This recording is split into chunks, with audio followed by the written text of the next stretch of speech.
Hello everyone, in this tutorial I will be giving you a quick walkthrough how we can use this online simulator. This is a very easy one, and this is the default screen that will be displayed to you when you will open your online simulator for the very first time. So what you need to do is you need to go to circuits, and then from there you need to select blank circuit. It will give you a blank space where you can draw or edit or make up your circuit. So the very first thing I'm going to do is I'm going to draw, and from there I am going to select input sources. Now depending upon your requirement you can select any input. I will be selecting AC voltage source 1 terminal. So I will just click it, and then using my mouse I will click it wherever I want to place it, and then I will drag it up to my required length or wherever I want it to be placed. So once it's done, now I can add resistors or capacitors on it.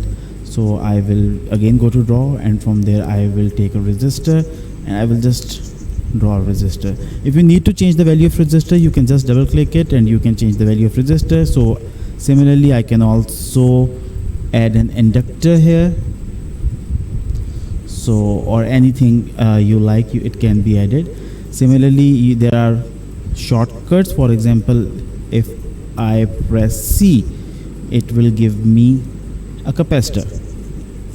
So depending upon however you want to use the components, you can use them. Now I want to add a wire.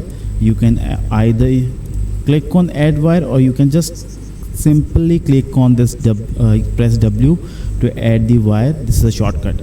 So now I can just connect my circuit components together, and now I need to add ground. So again I will press G, which will give me the ground, and now I can connect it. W for wire, and now I can just simply connect it. So here we go. And now if I want to change my or edit my source components, I can just go there. There are like different sources, DC, square wave, triangle, whatever you want to give, you can just choose it. You can give the voltage, you can change the frequency, however you like. Okay, so now what I want to do is I want to see the waves or the output on a scope.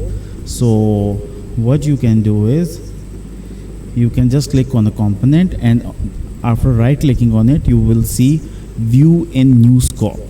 Just click it and you will start seeing this output of your signal or of the component. Similarly, if you want to see the output of your another component, then you can again right click it, and then you can either view it in the new scope or you can add it to the existing scope. So for example, if I click view a new scope, it will give me a new scope here. Add a new scope, and you can see the output here across the resistor, and in this graph we can see the output across the capacitor of the input sinusoidal wave. You can have more options. You can just right click on any scope, and then you can go to properties. It will give you a whole more options to show you different things. For example, I can click on plots, and then I have the option to see the power consumed, spectrum, and I can just click on the spectrum and it will start giving me, see, this is giving me something spectrum here like on 20 something, and this is how you can use it. And similarly, if you want to save your circuit for later use, you can just go to file, and then you can save as, and it will give you a text file, and you can save this text file to your desktop, and you will need to later upload it on your LMS while submitting your assignment. And if you want to load it later on, you can just click on open file, and then you can select the file wherever you have saved it, and then you can start again working on your circuit. So this is how easy it is. You can just go to draw, you can find your required components, and then you can start observing the output on your scope. Hope this little tutorial was enough for you to start with your today's project. Thank you.